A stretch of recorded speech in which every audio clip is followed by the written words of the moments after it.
वहीं पाकिस्तान की सीमा हैदर के भारत आने और भारत के अंजू के पाकिस्तान जाने की चर्चा देश में खत्म भी नहीं हुई थी कि राजस्थान से एक बेहद चौंकाने वाला मामला सामने आया।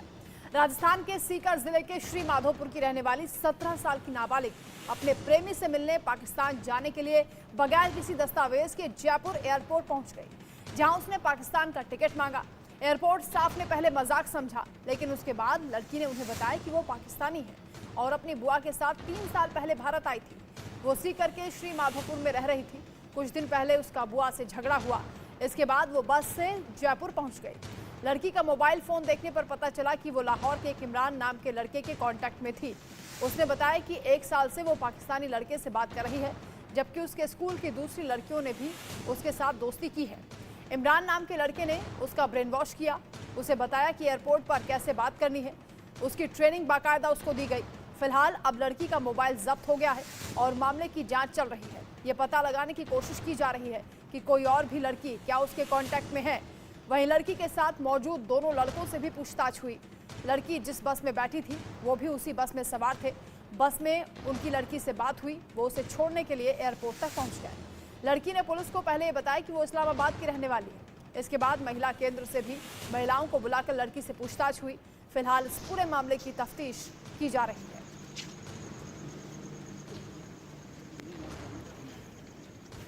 पाकिस्तानी लड़की से बातचीत स्टार्ट हो गई थी। मैं राजस्थान पुलिस का बहुत बहुत आभार व्यक्त करती हूँ कि जयपुर पे इसको बुला के यहाँ मतलब कि मेरे CISF के जवानों ने और अपने राजस्थान पुलिस ने रोक लिया और बहुत बहुत धन्यवाद है उनका। एक जान हो सकता है सर, लेकिन मेरे राजस्थान पुलिस वाले जवानों ने रोक लिया। बहुत बहुत धन्यवाद।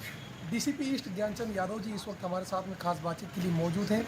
सर, जिस तरीके से आज जयपुर एयरपोर्ट पर एक बड़ा मामला सामने आया था, अब बात कुछ और नज़र आ रही है। सर, क्या कुछ बात है उससे उस बारे में जानना चाहेंगे। सुबह एयरपोर्ट पे एक नाबालिग बच्ची लाहौर का टिकट मांगा और तो उसमें जो एयरपोर्ट पे जो टिकट काउंटर और CISF ने उसका डॉक्यूमेंट्स मांगा तो उसके पास इस तरह का कोई डॉक्यूमेंट नहीं था। उन्होंने पुलिस को इतला दी। पुलिस लड़की को लेके आई, उससे पूछताछ की। प्रथम दृष्टया पूछताछ में उसने बताया कि मेरा नाम गजल बानो है और मैं पाकिस्तान की रहने वाली हूँ। मेरी बुआ के साथ मैं 3 साल पहले पाकिस्तान से आ गई यहाँ पे और अब मेरी बुआ से झगड़ा हो गया और मैं वापस जाना चाहती हूँ। उसके बताई तथ्यों की वेरीफाई किया तो जो गलत पाए गए, न तो उस गांव में इस नाम की लड़की रहती है, न उस गांव में उस नाम की बुआ रहती है और न ही उस गांव में कोई इस तरह का परिवार रहता है जो पाकिस्तान में जिसकी रिश्तेदारी है। सर, फिलहाल किस तरह की बात सामने आ रही है? लड़की जो नाबालिग है वो कहाँ की रहने वाली है और लाहौर किससे मिलने के लिए जा रही थी? प्रथम दृष्टया जो बताई वो बातें गलत निकली। तदुपरांत हमने गहनता से पूछताछ की, स्टेप टू स्टेप पूछताछ की, उसको विश्वास में लेके पूछताछ की तो उसने बताया कि वो सीकर ज़िले के ही श्री माधोपुर तहसील की रहने वाली है तथा उसके इंस्टाग्राम पे पिछले 1 साल से उसकी दोस्ती असलम नाम जो लाहौर का होना बताया है। वो भी अभी चेक करना है कि उस नाम का लड़का है या भी नहीं है। और उस इंस्टाग्राम के दोस्ती के आधार पे हमने आगे हमारा कन्वर्सेशन बढ़ाया और उसने कहा कि लड़की ने बताया कि हम मुझसे लाहौर में मिलना चाहते थे तो उसने कहा कि आप ठीक है एयरपोर्ट पे आइए, टिकट लीजिए, लाहौर बैठ के आ जाइए। सर, फिलहाल क्या है जो नाबालिग के जो परिजन हैं उनको सूचना दे दी गई है? किस तरह? हाँ, नाबालिग के परिजनों को सूचना दे दी गई, उसको वेरीफाई किया गया। ये लड़की सीकर ज़िले के ही श्री माधोपुर तहसील की रहने वाली है और चोमू में पढ़ती है। पढ़ने के दौरान उसकी और 1-2 फ्रेंड्स की भी इंस्टाग्राम पे दोस्ती हुई है। उसी को इसने आगे दोस्ती के रूप में ही यहाँ आई और ये जयपुर पहली बार आना बताई आज। और जेब में इसके रुपए भी टोटल 1000 रुपये थे, 500 खर्च कर दिए। 500 में लाहौर की टिकट लेने आ गई, नहीं उसके पास वो था तो इसके अज्ञानता ही। सर, देखा जाए तो अभी इस तरह के काफ़ी मामले सामने आ रहे हैं। पहले अंजू का मामला भी सामने आया राजस्थान के जुगवाड़ी से। अब जिस तरह से एक नाबालिग शिकार होते होते बची है या होने वाली थी, इस तरीके से सर क्या कुछ सोशल मीडिया को लेकर आप अपील करेंगे? मैं अपील करना चाहूँगा कि सोशल मीडिया जो यूजर्स हैं वो ऐसी फेक या जो अनर्गल या जो चिकनी चुपड़ी बातें करने वाले के विश्वास में नहीं आए, तथ्यों पे जाएं, इसको वेरीफाई करें, फैक्ट चेक के बाद में ही उससे आगे कन्वर्सेशन करें। सर, आखिरी सवाल आपसे। शुरुआत की जब बात चल रही थी तो 2 युवक भी सामने आ रहे थे। उन युवकों का क्या इस पूरे मामले के अंदर किसी तरह से रोल रहा है? वो जब ये बस में बैठी थी तो इसने कहा कि मुझे एयरपोर्ट जाना है, मैं एयरपोर्ट जानती नहीं हूँ। मैंने बताया ना, इसने बताया कि पहली बार जयपुर आई है तो बस उसने कहा उसी बस में वो भी अगरबत्ती का काम करते हैं, वो हमने वेरीफाई किया है। तो उसने बताया कि एयरपोर्ट मैं छोड़ दूंगा। तो बस में उतरने के बाद उन्होंने ऑटो लिया, वो बच्चे ऑटो के साथ में एयरपोर्ट पे आ गए इसको यहाँ तक छोड़ने के लिए। सर ये बुरखा वगैरह का आइडिया कहाँ से है? ये मैं बताऊँ ना, जो इंस्टाग्राम पे जो दोस्त था, उस दोस्त ने बताया कि आपको ये ऐसे पहन के आना है, यहाँ लाहौर में ये पहनते हैं। और क्योंकि आजकल बच्चे सोशल मीडिया पे हैं तो इन्होंने सर्च करके वो चीज़ें सारी देखी हुई। तो बिल्कुल ये थे हमारे साथ में डीसीपी ईस्ट ज्ञानचंद यादव जी, जिन्होंने पूरे मामले के बारे में बताया कि किस तरह से लड़की जो है सीकर के श्री माधोपुर की रहने वाली है। फिलहाल जो परिजन है उनको सूचना कर दी गई है। अनकरीब कुछ ही देर बाद परिजन जो है जयपुर एयरपोर्ट थाना पहुंचेंगे। उसके अलावा एक बड़ी अपील परिजनों से की है कि इस तरीके की जो सोशल मीडिया पर एक्टिविटी होती है अपने बच्चों पर नज़र रखें। और बड़ी बात यहाँ से ये कही है कि जो दिन 2 युवकों का नाम आ रहा था उनका पूरे मामले से कोई लेना देना नहीं है। फिलहाल अब परिजन कितनी देर में पहुँचेंगे और आगे किस तरह की कार्रवाई रहती है ये तो वक्त ही बताएगा। Mohammad Razaullah, India News, Jaipur. अब आपको श्री माधोपुर के रतनपुरा लिए चलते हैं और श्री माधोपुर से हरिओम कुमावत की रिपोर्ट दिखाते हैं कैसे पीड़ित परिवार ने बातचीत से इनकार किया। पाकिस्तान के लिए जो लड़की निकली थी उसके हम पैतृक गांव पहुंचे, जहां आसपास के लोगों से, परिजनों से हमने बात करने की कोशिश की, लेकिन उन्होंने बात करने से मना कर दिया और हम वहां बिगर बात किए हुए पुनः लौट कर निकले। ये गांव उसी ढाणी की ओर जा रहा है। इंडिया न्यूज़ से हरिओम कुमावत, श्री माधोपुर। सीमा हैदर और सचिन पर इंडिया न्यूज की लगातार पड़ताल चल रही है। एक्सक्लूसिव पड़ताल हम कर रहे हैं। सीमा का एक एक्सक्लूसिव वीडियो आप सामने आया है। सीमा सचिन रबुपुरा में ही हैं। रबुपुरा में सीमा सचिन घर से कुछ ही दूरी पर मौजूद हैं। मीडिया और भीड़ की वजह से पुलिस सुरक्षा में है सीमा और सचिन। इंडिया न्यूज ने कल ही बताया था कि सीमा सचिन रबुपुरा में है।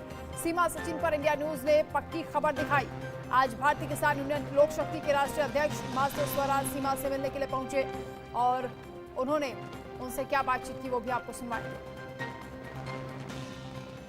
मैं इस वक्त रबुपुरा गांव में हूं। मेरे साथ तमाम ये लोग हैं और मेरे साथ इस वक्त राष्ट्रीय अध्यक्ष मास्टर स्वराज, जो कि भारतीय किसान यूनियन लोक शक्ति के राष्ट्रीय अध्यक्ष, वो मौजूद हैं। और उनका दावा है, उनका कहना है इंडिया न्यूज़ पर कि आज उनकी सचिन और सीमा से मुलाकात हुई है और सचिन सीमा से बात हुई है। और साथ ही उनसे परिवार ने ये भी एक रिक्वेस्ट की है कि वो परिवार अब आगे कमाना चाहता है, क्योंकि घर की हालात थोड़ी सी वैसी नहीं, क्योंकि इस पूरे मामले को लेकर परिवार घर से बाहर नहीं निकल रहा है। तो सबसे पहले हम राष्ट्रीय अध्यक्ष मास्टर स्वराज से ही बात करना चाहेंगे।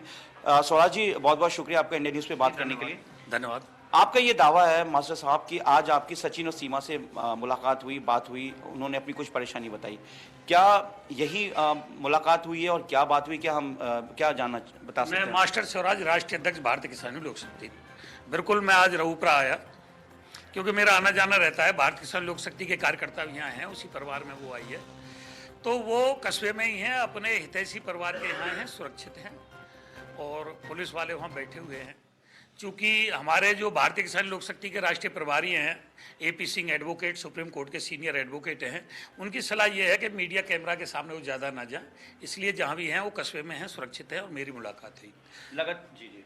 और उनके जो सीमा के जो ससुर हैं नेत्रपाल जी, उन्होंने अपनी पीड़ा बताई कि हम बहुत गरीब परिवार से हैं भी। वो उनका रोज़मर्रा खाना कमाना रहता है, रोज़ कमाते थे, रोज़ खाते थे, तो थोड़ी उनको दिक्कत आ रही है खाने कमाने में।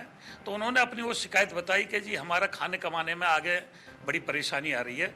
तो मैंने कहा कि आपने पुलिस से शिकायत अपनी बात रखी? बोले नहीं रख पाए हम। तो उन्होंने एक पत्र लिख के दिया, मैंने उस पर उनके हस्ताक्षर करवाए। रबुपुरा कोतवाल से मिले। रबुपुरा कोतवाल ने कहा कि नेत्रपाल जी कहीं भी जाएं, अपना खाना कमाना कर सकते हैं, पुलिस की तरफ से कोई पाबंदी नहीं है। सचिन भी रबुपुरा से कहीं बाहर जाता है तो पुलिस को सूचना करके जा सकता है, और रबुपुरा में रहता है तो कोई सूचना करने की जरूरत नहीं है, वो अपना रबुपुरा में काम कर सकता है। लेकिन सचिन को अगर कहीं बाहर जाना है तो वो सूचना दे करके रबुपुरा थाने को। क्या सीमा ने आज आपसे कुछ कहा? जैसा आप कह रहे हैं कि सचिन सीमा से मुलाकात हुई, क्या सीमा से कुछ बात हो पाई आपने? सीमा ने कुछ कहा आपसे? नहीं, कुछ नहीं। वो मैंने उससे पूछा कि तुझे कोई परेशानी, तू खुश है या नहीं? बोली मैं खुश हूँ, मुझे कोई ऐसी दिक्कत नहीं है। थोड़ा पब्लिक का जो आना जाना है या मीडिया का ज़्यादा क्वेश्चन है उससे वो थोड़ी परेशान है। ATS की पूछताछ हुई थी, बाद बाकी उनके बच्चों को और उनको यहाँ रहने में कोई दिक्कत नहीं है। अच्छा, एक चीज़ मैं आपसे ये जानना चाहूँगा कि जो अभी सोमवार यानी कि 24 जुलाई से और आज 29 जुलाई यानी कि शनिवार का दिन है, इस बीच रविवार से सीमा, पिछले रविवार से सीमा अपने घर पे नहीं थी। सचिन, बीच में सीमा की तबीयत भी खराब हो गई थी, ATS पूछताछ के लिए ले गई थी। क्या इस दरमियान भी कोई पूछताछ हुई है? जो खबर ये आ रही थी कि अब नहीं, जो ATS ने पूछताछ करनी थी वो सारी इंक्वायरी कर ली और हमारे भी संज्ञान में वो कहीं जासूस नहीं है। वो प्यार में आकर के, सचिन के प्यार में मैंने भी बात की, वहाँ से वो आ गई और जिस हिस्से से वो आई है वो हमारा हिंदुस्तान भी ये मानता है, हिंदुस्तान का हर नागरिक ये मानता है, हमारी सरकार ये मानती है कि वो इंडिया का ही हिस्सा है। पाकिस्तान ने उसको कब्जा किया हुआ है, जिसे POK बोलते हैं, वहाँ से वो आई है जो हमारा बलूचिस्तान है। और पिछली बार गृह मंत्री जी से भी विपक्ष ने सवाल किया था कि जो पाकिस्तान ने इंडिया का हिस्सा कब्जा रखा है उसको कब वापस लेंगे, तो गृह मंत्री जी ने भी कहा जल्दी उसको वापस लिया जाएगा।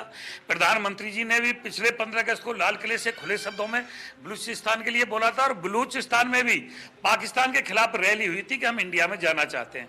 तो वो इंडिया के ही लोग हैं, वो पाकिस्तान के अधिकृत है क्षेत्र, बाद बाकी हम तो उसे इंडिया का ही क्षेत्र मानते हैं। और इसी वजह से आप लोग सीमा को भी नहीं, सीमा को तो ये है कि हम क्षत्रिय परिवार हैं, राजपूत परिवार है, मीणा परिवार भी राजपूतों में गिनती आती है और क्षत्रिय परिवार की कोई शरण में आ जाता है तो शरणागत की रक्षा करना क्षत्रिय परिवार का धर्म है और इसीलिए इनको क्षत्रिय कौम कहा जाता है कि क्षत्रिय की शरण में अगर कोई आ गया तो उसकी रक्षा की जाए। वो शरणागत है, सचिन के प्यार में आई है, उन्होंने आपस में शादी की है, एक दूसरे को वरमाला डाली है, जो AP सिंह पे, एडवोकेट पे वो सारे सबूत हैं।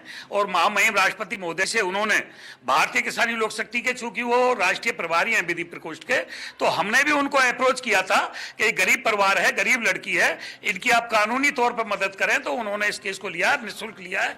और जो कृषि बिल 3 आए थे उसकी भी उन्होंने निःशुल्क भारतीय किसान लोक शक्ति की तरफ से सुप्रीम कोर्ट में रिट डाली थी और स्टे कराया था उसको।